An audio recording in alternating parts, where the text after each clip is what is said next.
Ele disse isso como quem comenta o tempo. Domingo a família toda vai se reunir, mas você não vai sentar na mesma mesa.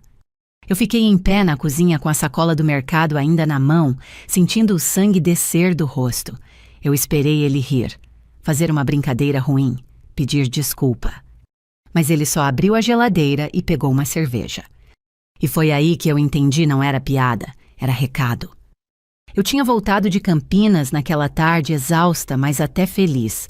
Trabalho puxado, reunião atrás de reunião, trânsito pesado na Anhanguera, aquele céu cinza de São Paulo, que parece sempre cansado também.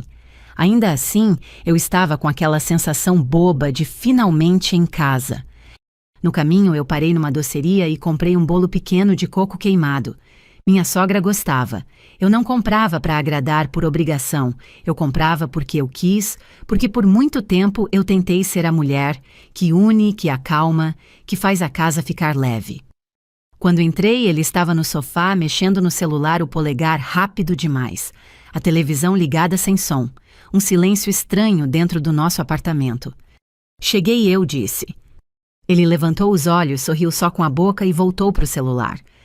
Eu larguei a bolsa, fui até a cozinha, abri o armário para guardar as compras e senti que tinha alguma coisa no ar, como quando a gente abre uma porta e percebe que alguém esteve ali antes.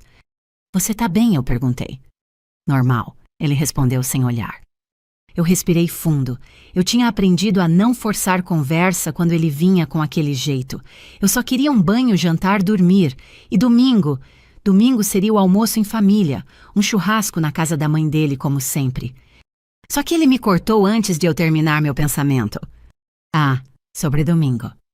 Eu virei com uma caixa de leite na mão. Domingo a família toda vai se reunir. Ele começou e eu senti até um alívio, como se fosse confirmação de rotina. Mas você não vai sentar na mesma mesa. A caixa de leite ficou suspensa no ar. Eu não consegui colocar na geladeira. Eu não consegui nem perguntar direito.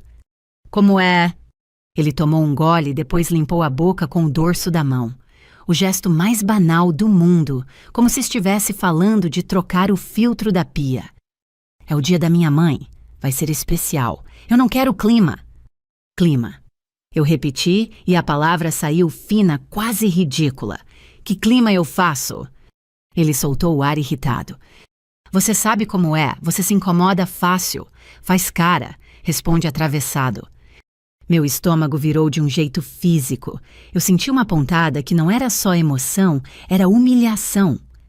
Eu pensei em tudo que eu já engoli naquela família. As piadinhas sobre meu trabalho, as indiretas sobre eu ganhar bem demais, a forma como minha sogra sempre conseguia me elogiar e me diminuir na mesma frase. Ela é tão inteligente, pena que é fria. E eu engoli, porque eu amava meu marido, porque eu acreditava em casamento, porque eu cresci ouvindo que família no Brasil é uma parede que você sustenta até a mão doer. Mas ali na minha cozinha, ele estava me dizendo que eu não podia sentar na mesa, como se eu fosse uma intrusa. Eu coloquei a caixa de leite na bancada devagar. Então, onde eu sento, Paulo? Ele finalmente me encarou.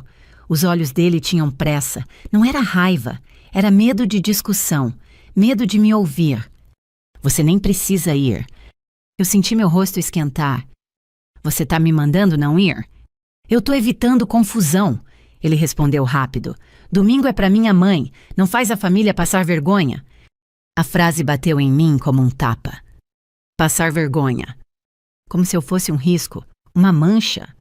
Eu fiquei alguns segundos em silêncio tentando achar um pedaço do meu marido ali.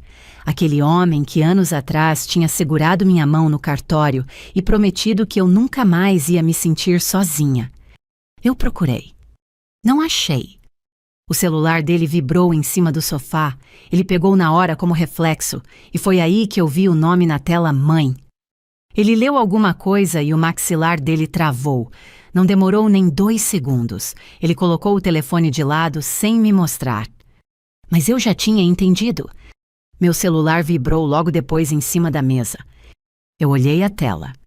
Mensagem da minha sogra. Curta, sem oi, sem meu nome, sem nada.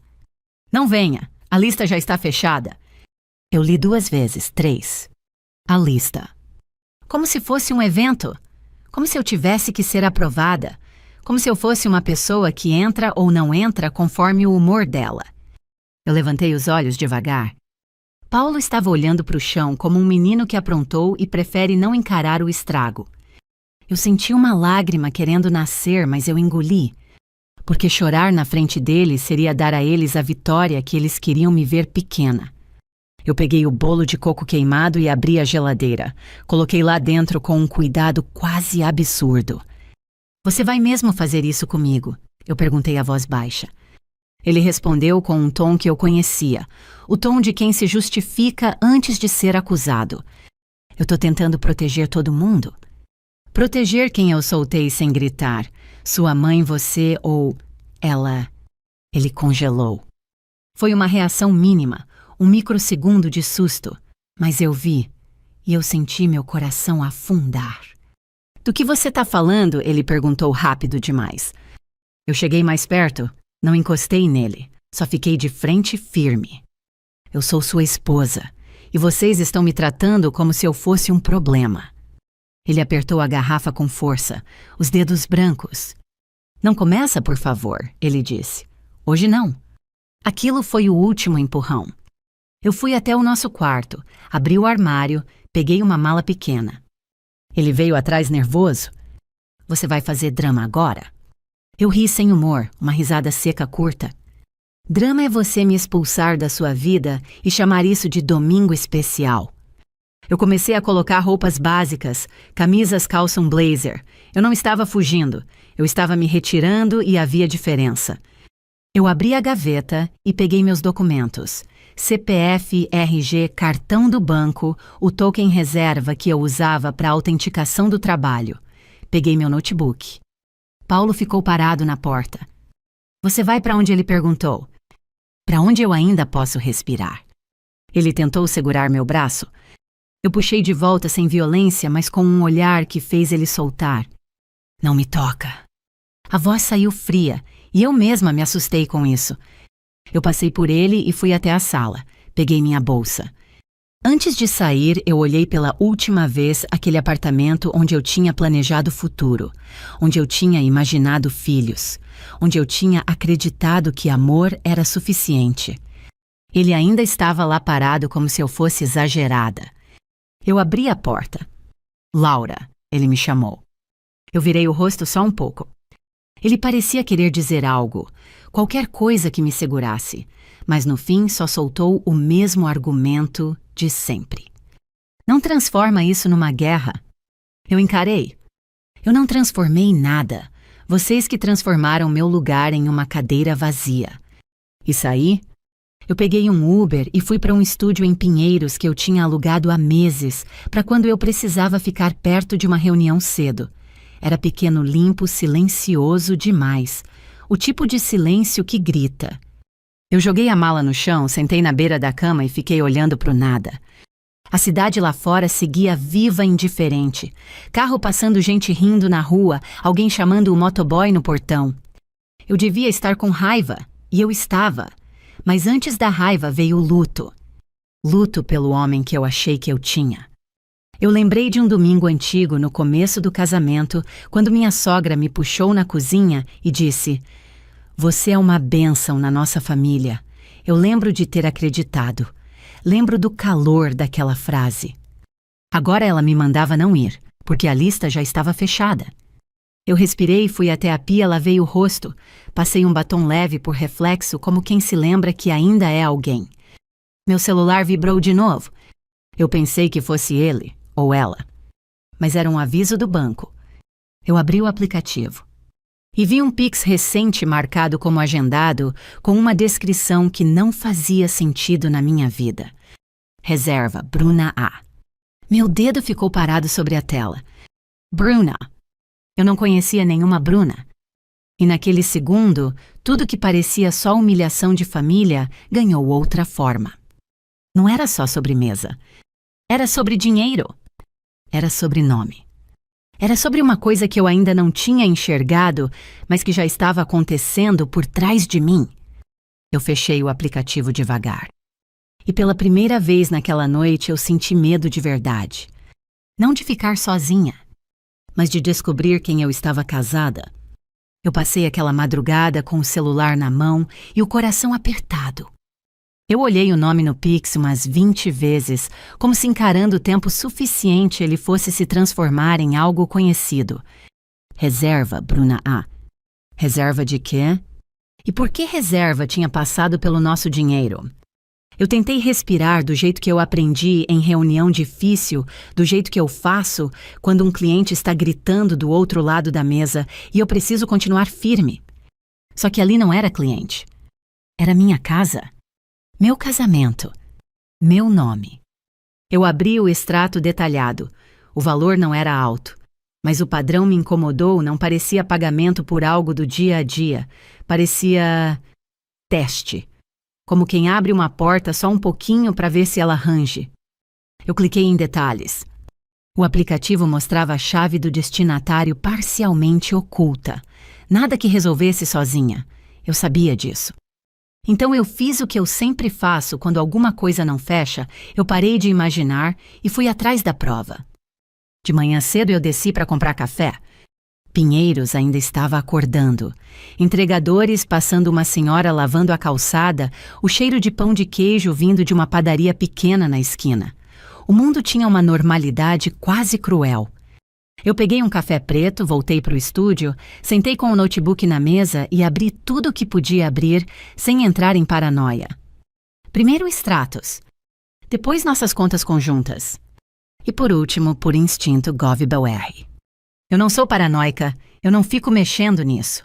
Mas eu trabalho com burocracia o suficiente para saber uma coisa. Hoje, se alguém mexe com seu nome, mexe com seus acessos. Eu entrei usando meu login. A tela carregou. Eu procurei a área de segurança e atividades recentes, e lá estava um acesso validado num horário em que eu estava numa videochamada no escritório, com o fone no ouvido e o cérebro em outro lugar.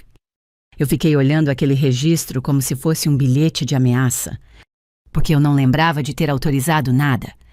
Eu não lembrava de ter clicado em confirmar naquele dia. Mas eu lembrava de outra coisa. Mãe do Paulo na nossa sala, dias atrás, com aquele jeito doce e invasivo, segurando meu celular como se fosse dela. Ah, Laura, seu telefone é tão moderno. O meu eu me perco. E Paulo do lado rindo como se fosse uma cena boba. Ela não entende essas coisas, amor. Ajuda a minha mãe. Eu tinha ajudado. Eu tinha sido família. E agora eu estava fora da lista. Eu fechei os olhos por um segundo. Deu vontade de vomitar. Não era só sobre um Pix. Era sobre eu ter sido usada com a minha própria mão. Eu peguei o telefone e liguei para o banco. Não para o atendimento automático, aquele que te faz repetir CPF e data de nascimento 4 vezes. Eu liguei para uma gerente com quem eu tinha contato antigo por causa do meu trabalho. Ela atendeu com voz profissional. Laura, bom dia. Bom dia, Márcia. Eu vou ser direta. Apareceu um Pix reserva, Bruna A, ligado a uma conta vinculada ao meu CPF. Eu preciso saber quem é essa pessoa e por que isso passou por aqui. Houve uma pausa. Eu ouvi o clique do teclado. Você tá com o aplicativo aberto? Tô. Eu não posso te passar dados completos do destinatário por telefone, mas posso te confirmar se existe vínculo com alguma autorização ou convênio no seu nome. Minha nuca gelou. Existe... Ela respirou.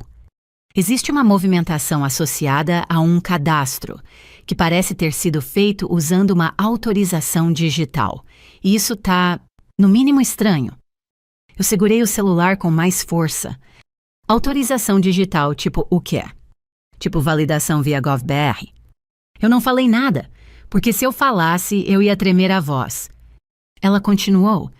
Laura, eu vou ser bem cuidadosa com o que eu vou dizer. Tem coisa que parece tentativa de abrir uma linha ou garantir uma operação. Não está aprovado, mas já tem rastro. Eu senti o chão do estúdio ficar mais estreito. Eu quero bloquear qualquer coisa que dependa do meu CPF, qualquer vínculo. Eu consigo colocar uma trava preventiva e registrar uma contestação interna, mas você vai precisar formalizar, tá? Eu formalizo hoje. Ela baixou o tom. E mais uma coisa.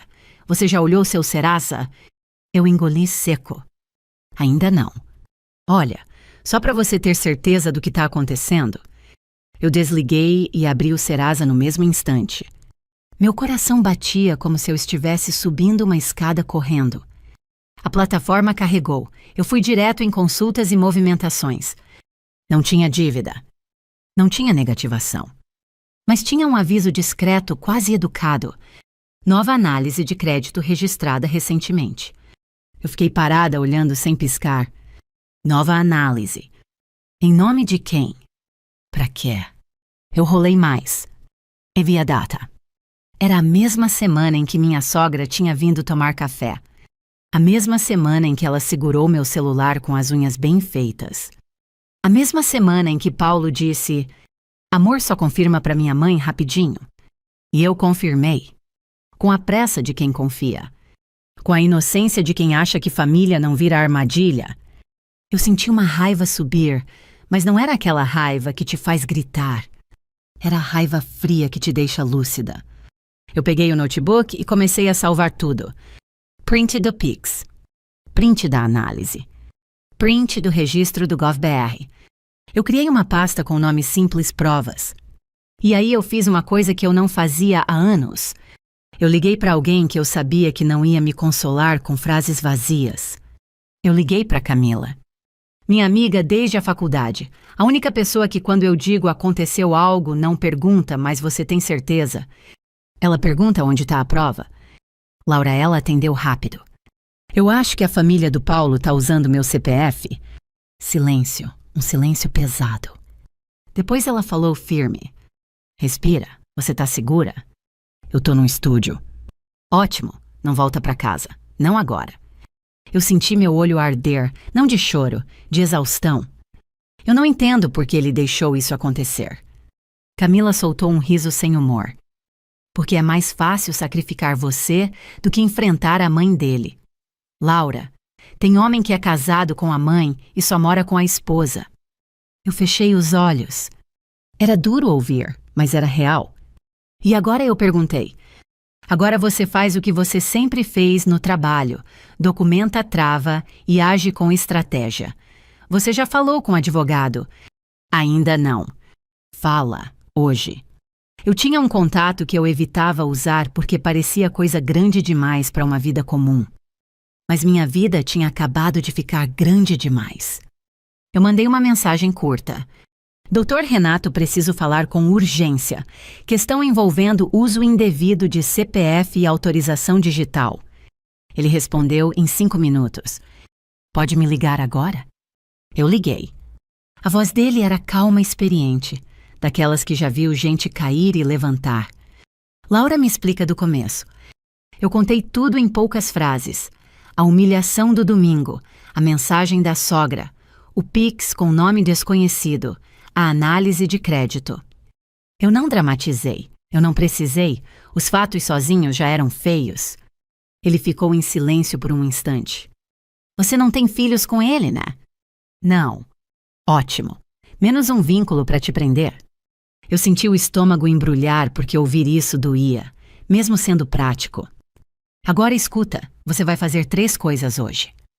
Quais? Formalizar contestação no banco e pedir bloqueio de qualquer operação vinculada ao seu CPF sem sua presença. Tá. 2. Registrar um boletim de ocorrência. Não porque você quer prender ninguém agora, mas porque você precisa de protocolo. Documento. Eu apertei os dedos. Eu entendi. 3. Você vai reunir provas de que você não autorizou conscientemente. Mensagens, datas, tudo. E você não vai confrontar sua sogra sozinha. Nem o Paulo. Não ainda. Eu soltei o ar devagar. Eu não quero virar a vilã da família. Ele respondeu com frieza limpa. Laura, eles já te colocaram nesse papel. Você só não percebeu. A frase caiu em mim como água gelada. E essa Bruna, eu perguntei. Bruna pode ser alguém usada para receber. Ou pode ser uma pessoa real envolvida. A gente descobre. Mas agora o foco é impedir que seu nome vire garantia de dívida. Eu fiz que sim mesmo ele não vendo. Tá. E mais uma coisa. A voz dele mudou, ficou mais séria. Se seu marido tá envolvido, ele pode tentar te convencer a resolver em família. Não resolve. Você resolve em documento. Eu desliguei com a sensação de que eu tinha acabado de entrar num caminho sem volta. Mas talvez eu já estivesse nele há muito tempo. À tarde eu fui até a delegacia fazer o registro. Não foi rápido, nunca é. Eu sentei numa cadeira de plástico, vi gente chorando, por motivo que eu nem imaginava, vi um senhor discutindo por causa de golpe. E eu pensei, eu sou só mais uma pessoa que confiou demais. Quando eu saí, já estava escurecendo. São Paulo ficava úmida no fim do dia, o vento com cheiro de asfalto e escapamento. Eu caminhei alguns metros sem pressa. Meu celular vibrou. Era Paulo. Eu olhei a tela. Meu corpo inteiro travou. Eu deixei tocar. Ele insistiu. De novo. Na terceira vez eu atendi. Laura, pelo amor de Deus, onde você tá? A voz dele estava diferente. Não era o tom arrogante da cozinha. Era medo. Medo puro. Eu tô bem. Você fez alguma coisa no banco? Eu fechei os olhos por um segundo. Por que você tá perguntando isso? Porque eu já sabia a resposta. Ele engoliu. Minha mãe tá desesperada. Ligaram pra ela. Falaram que tem uma coisa travada, que tem uma investigação interna. Laura, isso vai dar ruim. Eu senti um silêncio enorme dentro de mim. E aí eu perguntei com a calma mais perigosa que existe. Vai dar ruim pra quem, Paulo? Ele hesitou. E a hesitação dele foi a confirmação. Pra todo mundo, ele disse tentando fugir. Eu encostei na parede do lado de fora da delegacia, sentindo o frio da pedra nas costas. Não, Paulo, eu respondi baixa. Vai dar ruim pra quem tentou colocar meu nome no fogo. Ele respirou pesado, como se estivesse à beira de perder o controle. Você não tá entendendo? Minha mãe não fez por mal. Eu ri, só uma vez. Você tirou meu lugar na mesa e agora tá pedindo pra eu salvar a sobremesa. Ele falou meu nome de novo, quase implorando. Laura? Eu interrompi. Eu vou te fazer uma pergunta e eu quero uma resposta honesta. Silêncio. Quem é Bruna? Do outro lado, eu ouvi a respiração dele falhar.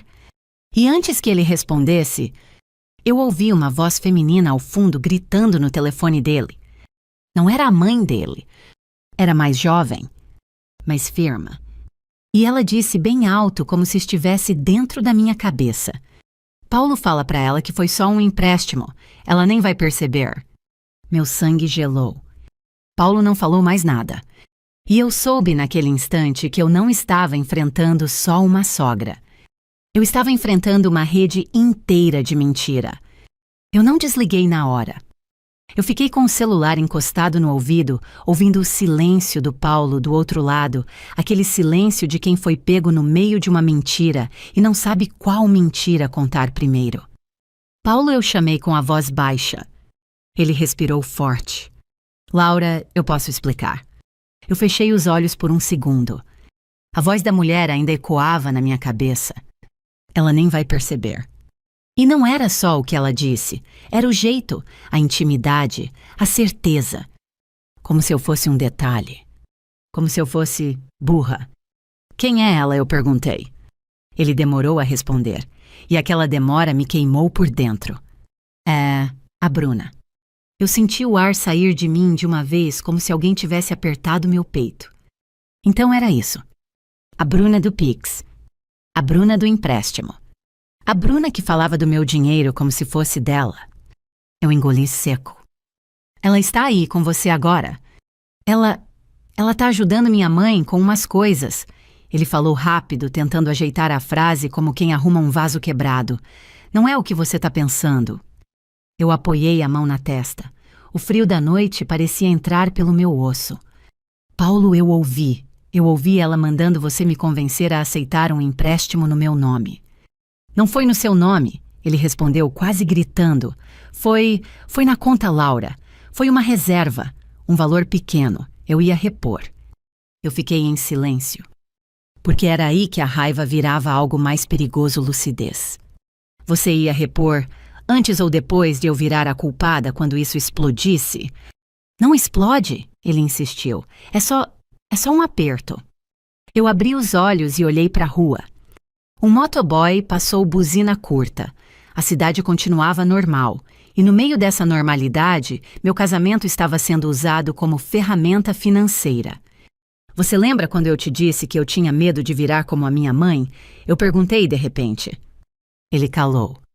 Eu não estava fazendo drama. Eu estava lembrando. Minha mãe passou anos segurando o casamento sozinha. Ela aceitava tudo porque achava que família era isso suportar.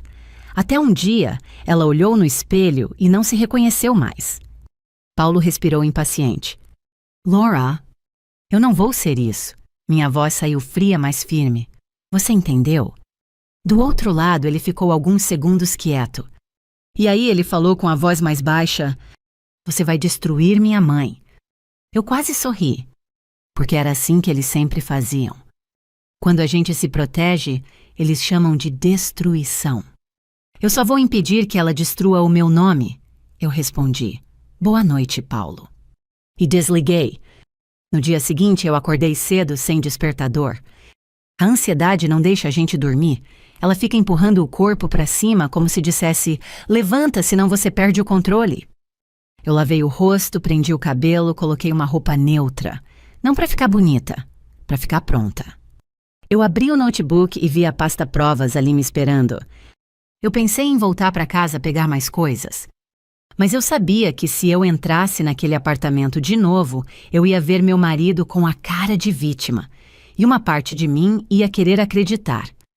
E eu não podia me dar esse luxo. Então eu fiz o que o Dr. Renato disse. Documento, trava, estratégia. Eu mandei e-mail para o banco formalizando contestação e pedindo bloqueio preventivo de qualquer operação vinculada ao meu CPF sem minha presença e sem duplo fator. Eu anexei prints. Coloquei data, horário, protocolo. Depois eu abri nossa conta conjunta e pedi a separação de acesso. Tirei meu nome como responsável de movimentação maior. Ajustei limites. Troquei senha. Conferi dispositivos conectados. Cada clique meu era uma faca bem afiada, silenciosa, limpa. E no meio disso veio uma dor que eu não esperava. Porque aquela conta não era só dinheiro. Era a conta onde a gente pagou a primeira viagem para Ubatuba. Era a conta onde entrou o valor do meu bônus, e eu comemorei com ele na varanda, imaginando reforma na cozinha. Era a conta onde eu transferi dinheiro para o Paulo quando o pai dele ficou doente, e eu disse, é família. Eu pisquei devagar. A dor vinha em ondas, mas eu não deixei ela me afogar. Às 10 da manhã, a Camila apareceu no estúdio com uma sacola de pão e uma cara séria. Ela entrou, olhou em volta e entendeu tudo sem eu dizer. Ele tentou te ligar, ela perguntou. Ligou ontem, eu respondi. E ele confirmou que a Bruna existe. Camila fechou os olhos como se tivesse previsto. E é amante? Eu não sei. Eu falei a verdade, mas ela tá dentro. E ela falou como quem manda. Camila sentou na cadeira, abriu a sacola, me entregou um pão na chapa. Come. Você não vai raciocinar sem comer. Eu dei uma mordida, mas mal senti gosto. Camila pegou meu celular. Você precisa fazer ele falar, só que falando do jeito certo. Eu não vou implorar. Não é implorar, ela respondeu firme. É gravar, é prova. Ele pode tentar inverter e dizer que você sabia. Meu estômago virou. Ele faria isso? Camila me olhou com pena e isso me irritou mais do que qualquer coisa. Laura, ele já te tirou da mesa. O que você acha que ele não faria para salvar a mãe dele? Eu respirei fundo. Ela tinha razão. O Dr. Renato também. Eles já tinham escrito um papel para mim, a vilã. Então eu precisava do único escudo que ninguém consegue distorcer registro. Eu abri o gravador do celular e deixei ali pronto. No começo da tarde, Paulo me mandou mensagem. Paulo, a gente precisa conversar. Sem advogado, por favor. Eu olhei aquela frase com uma calma quase triste. Sem advogado. Ou seja, sem prova, sem testemunha, sem documento. A conversa que eles podem negar depois. Eu respondi. Eu podemos conversar, em um lugar público.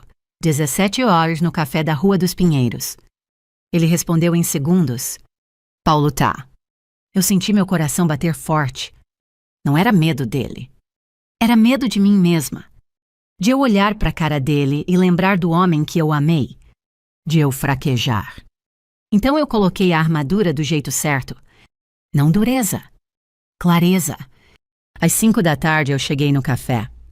O lugar estava cheio de gente trabalhando no laptop, tomando expresso, falando baixo. Um ambiente perfeito, nenhum de nós podia gritar.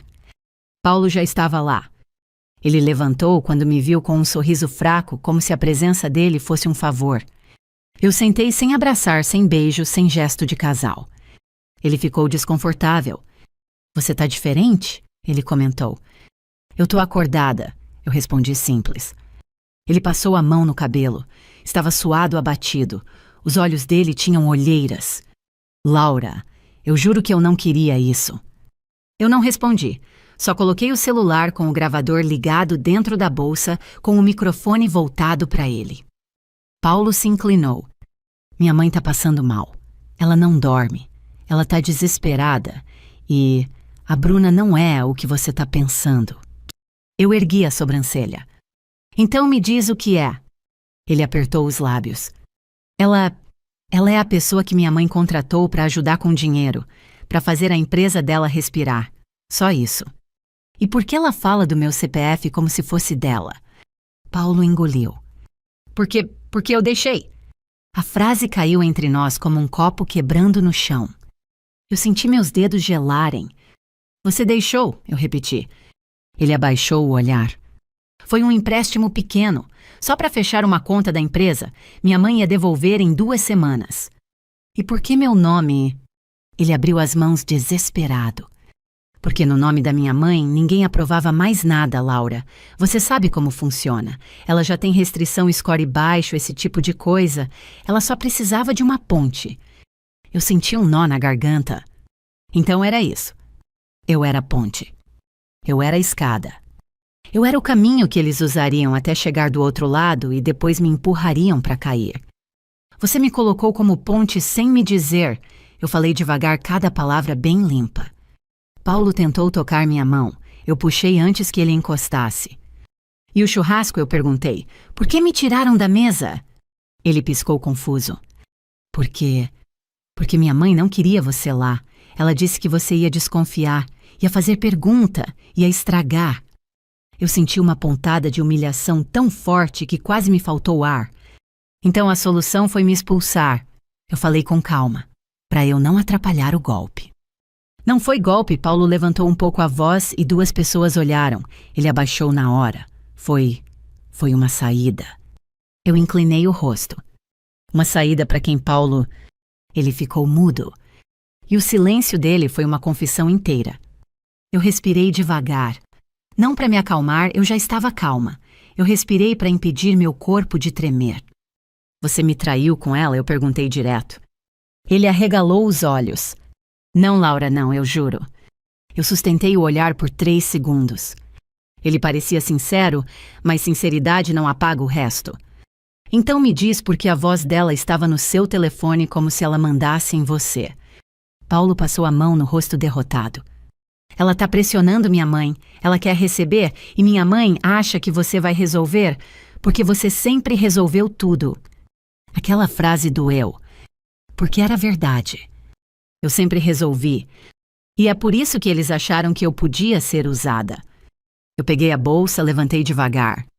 Paulo arregalou os olhos. Você vai embora assim? Eu olhei para ele com uma frieza que não era crueldade, era dignidade. Eu vou fazer o que você nunca fez por mim, eu disse. Eu vou me proteger. Laura, por favor. Ele sussurrou, quase chorando.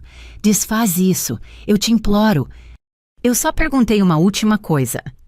Domingo que vem, a Bruna vai estar na casa da sua mãe? Ele hesitou. E a hesitação dele respondeu por ele. Eu dei um passo para trás. Então você avisa para sua mãe, a lista pode estar fechada, mas eu vou aparecer. Paulo levantou pálido. Para quê? Para fazer escândalo? Eu aproximei o rosto só o suficiente para ele ouvir, sem ninguém mais ouvir. Não, eu disse. para abrir uma lista nova, a de quem vai pagar pelo que fez. Eu virei as costas e saí. E enquanto eu andava pela calçada com São Paulo, respirando barulho ao meu redor, eu senti uma coisa que eu não sentia há dias. Controla. Meu celular vibrou. Mensagem do Dr. Renato. Acabaram de tentar outra movimentação. O banco bloqueou. Agora eles estão nervosos. Próximo passo, confronto. Você aguenta? Eu parei por um segundo no meio da rua e respondi com a mesma frieza elegante que eu tinha aprendido a usar no trabalho, só que dessa vez era pela minha vida. Eu não só aguento, eu vou terminar. Eu reli na cabeça 1000 vezes a última imagem antes de dormir, a voz daquela mulher no fundo do telefone do Paulo, dizendo que eu nem ia perceber. E aí eu lembrei do que eu sempre fiz a vida inteira. Eu percebi tudo. Eu só fingia que não, para não perder o amor que eu queria salvar. Naquela semana eu trabalhei como se nada tivesse acontecido. Reunião, prazos e e-mail. Por fora eu era a mesma Laura de sempre. Postura calma, resposta objetiva. Sorriso educado. Por dentro eu era outra. Eu estava contando os minutos para o domingo. Não por vingança barata, mas porque eu precisava de um ponto final. E ponto final não se pede, se escreve. No sábado à noite, o Dr. Renato me ligou. Eles tentaram mais 2 movimentações. O banco segurou tudo. Eles estão desesperados, eu perguntei sem ironia. Estão. E tem mais. Ele fez uma pausa. A tentativa não era só Pix. Apareceu um rascunho de contrato, uma espécie de autorização de garantia. Em bom português, queriam te colocar como cobertura se desse problema. Meu estômago embrulhou. Como assim cobertura? Fiadora Laura. Ou algo muito perto disso. Ainda não finalizou porque travamos. Mas a intenção tá clara. Eu senti um frio nas mãos, como se o corpo entendesse o que minha cabeça ainda tentava aceitar. Eles não queriam só um empréstimo pequeno. Eles queriam meu nome como escudo. Eu respirei fundo. Domingo eu vou lá. Vai, mas do jeito certo. Ele falou com firmeza. Nada de grito, nada de briga física. Você leva os protocolos, leva as provas e fala diante de testemunhas. E se alguém tentar te humilhar, você não discute, você registra. Eu concordei. E Laura, ele continuou, você vai ver coisas que vão doer, vai preparada. Eu desliguei e fiquei um tempo parada no escuro do estúdio. Eu pensei na minha sogra no hospital anos atrás, quando no marido dela teve um susto e eu fui a primeira a chegar. Eu trouxe comida, cobertor, fiz companhia. Eu era a nora boa, a nora que segura tudo. E no fim, eu virei um CPF útil. Eu dormi pouco, mas dormi com uma decisão firme. Domingo chegou com um sol bonito daqueles que enganam. Eu me arrumei sem exagero, calça de alfaiataria, blusa clara, um blazer leve, cabelo preso, maquiagem discreta.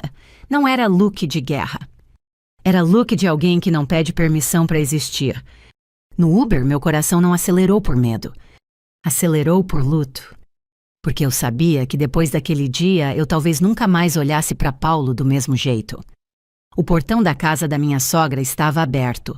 Música baixa, cheiro de carvão, gente rindo alto. O churrasco já estava no auge, o som da carne, chiando o barulho das garrafas, batendo aquele clima de família feliz, que por fora parece perfeito. Eu respirei e entrei. E o silêncio veio como um vento. Primeiro a cunhada me viu. Depois uma tia. Depois, Paulo. Ele ficou pálido. Os olhos dele me procuraram como quem procura uma saída de emergência. Minha sogra apareceu com um avental escrito Rainha do Churrasco.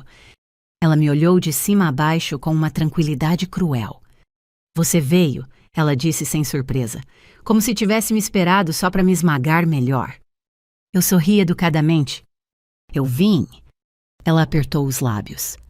Laura, eu te avisei, a lista já estava fechada. Eu olhei ao redor devagar e vi Bruna, sentada perto do Paulo com uma taça na mão como se fosse íntima. Cabelo bem escovado, perfume caro, sorriso seguro demais. Ela me encarou sem medo. E ali naquele segundo, a humilhação da cozinha ganhou uma nova forma. Não era só sobremesa. Era sobre lugar. Eles colocaram outra pessoa no meu lugar. Paulo se aproximou rápido, falando baixo. Laura, por favor, não faz isso aqui. Eu olhei para ele como se ele fosse um estranho. Eu não vou fazer nada. Eu respondi calma. Eu só vou falar a verdade. Ele engoliu em seco. Minha sogra levantou a mão, chamando a atenção como uma matriarca comandando o próprio palco. Gente, vamos continuar. Hoje é um dia especial. Não vamos estragar com... Ela olhou para mim e completou com veneno. Com mal entendido. Um tio riu sem graça. Uma prima cochichou. Mas uma coisa mudou, todo mundo percebeu que tinha algo errado. Eu caminhei até a mesa principal. Tinha lugares marcados com guardanapo dobrado bonito. Era ridículo. E ao mesmo tempo era exatamente o tipo de detalhe que humilha. Eu vi que não tinha prato para mim. Eu não disse nada. Eu só tirei da bolsa uma pasta fina bem organizada com folhas dentro e protocolos impressos. E coloquei na mesa. O som foi pequeno, mas o efeito foi enorme. Bruna estreitou os olhos. Minha sogra travou. Paulo ficou imóvel. Laura, minha sogra tentou sorrir. O que é isso? Eu respondi olhando direto para ela. É o meu nome. Ela franziu a testa fingindo que não entendia. Você está exagerando. Eu abri a pasta e puxei a primeira folha. Um print do Pix. Depois o registro de análise de crédito. Depois o protocolo do banco. Depois o número do boletim de ocorrência. Eu não joguei as folhas. Eu não dramatizei. Eu só mostrei. Eu fui tirada da mesa porque vocês precisavam que eu ficasse quieta. Eu disse voz firme e baixa. E eu não fiquei. As pessoas em volta começaram a se mexer como se o ar tivesse mudado de temperatura. Uma tia perguntou: que história é essa de banco, gente? Meu sogro apareceu do nada segurando um copo de refrigerante com a cara confusa de quem não é informado de nada, mas vai pagar pelo clima. Que confusão é essa? Ele perguntou. Minha sogra respondeu rápido. Nada, amor, só coisa de mulher. Eu ri não alto, não debochando. Foi um riso curto triste. Não, eu corrigi. Isso não é coisa de mulher, isso é coisa de crime. A palavra crime fez o churrasco parar. O som do riso morreu. Só ficou o chiado da carne. Paulo deu um passo à frente desesperado. Laura, para com isso. Eu virei o rosto para ele e falei como se estivesse ensinando alguém a respeitar limite. Não fala para mim. Você não me parou quando deixou isso acontecer. Ele abriu a boca e fechou. Bruna finalmente falou com aquela voz segura de quem acha que manda. Olha, isso foi só uma organização financeira. A sua sogra estava precisando de ajuda. Você está levando para o lado pessoal. Eu olhei para ela como se olhasse uma pessoa que não tem direito de estar ali. Pessoal, eu repeti. Você usou meu CPF e chama isso de organização. Bruna deu um sorriso fino. Eu não usei nada. Quem decidiu foi o seu marido e a família dele. Você só mandou ele me convencer. Eu cortei e eu vi o rosto dela mudar. Eu ouvi sua voz. Um murmúrio atravessou o quintal. Minha sogra bateu a mão na mesa. Chega, ela gritou, perdendo o controle por um segundo. Você sempre foi fria, Laura. Sempre achou que era melhor do que a gente. Agora quer humilhar a família na frente dos outros. Aquela frase foi tão injusta que por um instante eu senti vontade de chorar. Porque eu lembrei de mim carregando sacola de remédio para ela. Eu lembrei de mim segurando a mão dela na emergência. Eu lembrei de mim engolindo piada, engolindo indireta, engolindo tudo. E no fim, eu era a fria. Eu respirei devagar e respondi com a voz mais calma que eu já usei na vida. Eu não vim humilhar ninguém.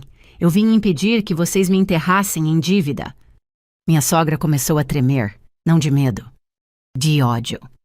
Você vai destruir tudo que a gente construiu, ela cuspiu. E eu encarei sem abaixar a cabeça. Vocês destruíram quando decidiram que eu era ferramenta? Meu sogro, que até então parecia perdido, olhou para Paulo. Paulo? É verdade isso? Paulo ficou branco. Ele olhou para a mãe. Olhou para Bruna. Olhou para mim. E eu vi no rosto dele uma coisa feia, a covardia de quem sempre deixou as mulheres decidirem e depois se escondeu atrás delas. Pai, ele começou, foi só um aperto. Você usou o nome da sua esposa, meu sogro? Perguntou alto. E aí a casa virou um tribunal. Gente falando ao mesmo tempo. Uma tia xingando. Um primo dizendo isso é golpe.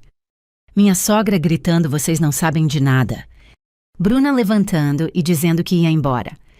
Paulo tentando segurar a situação com as mãos vazias. E eu só fiquei ali firme, porque eu não precisava gritar. Eu tinha papel, eu tinha protocolo, eu tinha prova.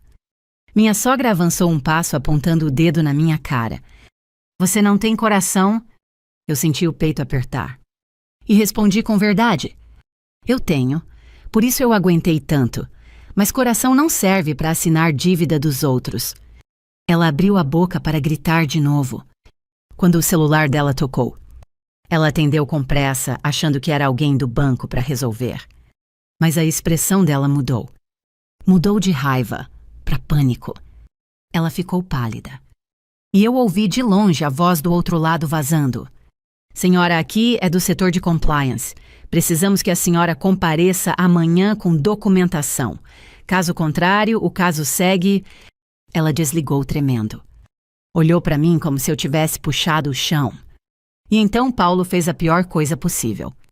Ele segurou meu braço forte, desesperado, e sussurrou no meu ouvido. Laura, por favor, eu assinei uma confissão de dívida e eu coloquei seu nome como referência. Foi só para ganhar tempo. Meu mundo ficou sem som por um segundo. Confissão de dívida. Meu nome. Referência. Eu virei o rosto devagar para ele com uma calma perigosa. Você fez o quê, Paulo? Ele estava quase chorando. E antes que eu dissesse qualquer coisa, Bruna voltou do portão e soltou alto para todo mundo ouvir. Se ela não assumir isso, eu entro com cobrança, e aí vai ser pior. O churrasco virou cinza. E eu entendi que o buraco era mais fundo do que eu pensei. Muito mais fundo. Paulo ainda estava segurando meu braço quando eu puxei de volta. Não com força, com nojo. Você colocou meu nome como referência. Numa confissão de dívida, eu perguntei devagar, como se cada palavra precisasse atravessar uma parede. Ele estava suando os olhos vermelhos. Eu só precisava de tempo, Laura. Só para acalmar a Bruna. Minha mãe estava desesperada. Eu olhei para minha sogra. Ela estava parada, o avental manchado de gordura, a mão tremendo, em cima do celular. E eu percebi uma coisa que doeu mais do que a traição. Ninguém ali estava preocupado comigo. Estavam preocupados com o estrago. Bruna cruzou os braços já com a bolsa no ombro e falou como se estivesse dando uma aula. Se vocês quiserem resolver rápido, é simples. Ela assina e a gente organiza o parcelamento. Eu encarei aquela mulher. Não existia pedido, não existia culpa, só cálculo. Você acha mesmo que eu vou assinar alguma coisa? Eu perguntei. Ela deu de ombros. Então você vai ver o que acontece quando o banco fecha as portas. Minha sogra tentou se fazer de vítima. Laura, minha filha, eu fiz isso pela família. Eu senti minha garganta arder. Por um segundo eu quase quis acreditar. Mas aí eu lembrei do meu celular vibrando com a mensagem dela. Não venha, a lista já está fechada. Família não fecha a lista para excluir. Família não usa CPF como escudo. Eu virei para o Paulo. Você me tirou da mesa para eu não fazer perguntas. Minha voz saiu baixa, firme. E agora você está pedindo para eu salvar vocês. Ele abriu a boca e eu não deixei. Eu vou dizer o que vai acontecer, hoje. O quintal estava em silêncio. Até o som da carne parecia distante. Eu levantei a pasta de documentos. A partir de agora, toda a comunicação vai ser pelo meu advogado. E eu quero a confirmação por escrito de que nenhum documento com meu nome foi feito sem a minha presença. Minha sogra arregalou os olhos. Você vai envolver advogado? Ela sussurrou como se eu tivesse apontado uma arma. Eu já envolvi, eu respondi. E ali eu vi uma coisa que eu nunca tinha visto nela, medo real. Bruna deu um passo para frente. Você está exagerando, isso é só um acordo. Eu sorri, um sorriso curto frio. Não, eu disse. Isso é uma tentativa de me transformar em depósito de erro dos outros. Eu peguei meu celular e fiz uma ligação na frente de todos. Doutor Renato, sou eu. Eles confirmaram. Confissão de dívida com meu nome como referência. A Bruna está aqui e ela acabou de ameaçar cobrança. Do outro lado, eu ouvi a voz do meu advogado firme. Laura não assina nada. Não discute mais. Sai daí agora. Amanhã cedo eu envio notificação formal ao banco e à empresa dela e vou pedir medida para impedir qualquer uso do seu CPF. Eu desliguei e olhei ao redor. Eu já disse o que eu tinha para dizer. Paulo me encarou como se eu estivesse indo embora para sempre. Laura, eu te amo. Ele soltou quase chorando. E foi aí que eu senti o último pedaço de mim se partir. Porque aquela frase naquela hora não era amor. Era desespero por perder a pessoa que sempre consertou tudo. Eu respondi com um tom calmo e definitivo. Você ama a segurança que eu dava. Amor de verdade não me coloca fora da mesa e depois tenta me usar como saída. Eu virei de costas e comecei a andar até o portão. Minha sogra veio atrás. Eu vou me humilhar se for preciso, ela disse com a voz quebrada. Mas não deixa isso virar escândalo. A família vai ficar falada. Eu parei. Respirei devagar. E falei algo que para uma mulher da minha idade num país como o nosso era quase uma sentença. Eu não vou fazer escândalo, eu vou fazer justiça. Ela chorou. E eu confesso, aquilo me tocou. Não porque ela merecia meu perdão automático, mas porque eu não sou um monstro. Eu me virei só um pouco. Eu vou pagar o atendimento do hospital se você passar mal hoje, eu disse. Porque isso é o mínimo de humanidade, mas eu não vou pagar com o meu nome, nunca mais. Minha sogra caiu num choro baixo. Paulo ficou parado sem coragem de me impedir. Bruna me olhou com ódio puro como quem perdeu um prêmio. E eu saí. Na segunda-feira cedo, eu sentei na sala do Dr. Renato com um copo de água na mão. Ele colocou na mesa 3 coisas. A notificação formal ao banco e ao setor de compliance. A contestação do uso da minha autorização digital e um documento de separação financeira e patrimonial. Você quer salvar o casamento? Ele perguntou sem rodeio. Eu não respondi na hora. Eu lembrei do Paulo abrindo a geladeira, bebendo cerveja e me dizendo que eu não sentaria à mesa. Eu lembrei da Bruna falando ela nem vai perceber. Eu lembrei do meu próprio corpo naquela noite no estúdio sozinha. Eu levantei os olhos. Eu quero salvar meu nome. Ele assentiu. Então a gente faz do jeito certo. 3 dias depois, Paulo apareceu no meu trabalho. Não com flores. Com a cara abatida e o orgulho quebrado. Ele tentou entrar, mas a recepção não deixou. Ele me ligou do lado de fora. Eu só preciso te ver 5 minutos. Eu desci. Ele estava com uma pasta na mão. Minha mãe assinou. Ele disse engolindo o choro. Ela confirmou que usou sua autorização sem te contar, e ela vai retirar tudo. Eu senti um alívio frio. Não era felicidade. Era uma porta trancada que finalmente fechava do lado certo. E a Bruna eu perguntei. Paulo apertou os olhos. O banco abriu investigação. Ela está sendo chamada e ela sumiu. Eu respirei fundo. E você? Ele baixou o olhar. Eu vou assinar o que o seu advogado mandou, ele disse. Eu só queria te pedir desculpa olhando no seu olho. Eu olhei.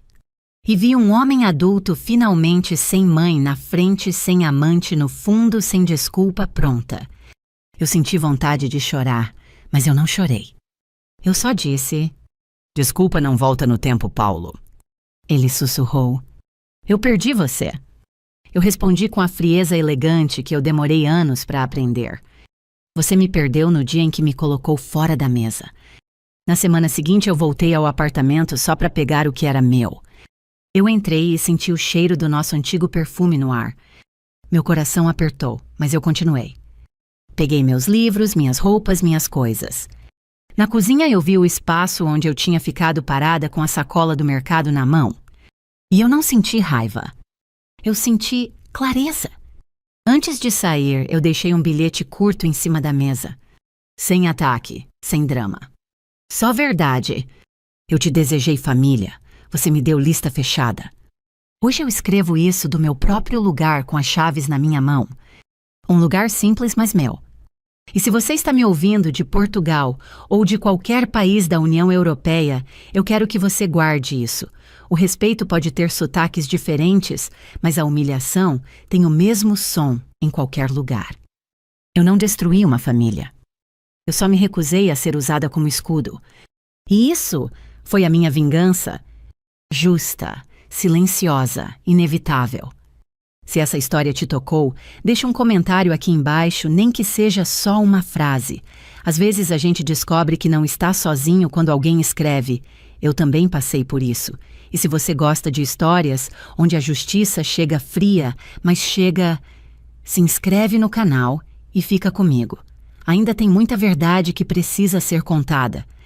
Comente de onde você está assistindo na Europa, qual cidade de Portugal ou da União Europeia está te ouvindo agora. Eu leio tudo.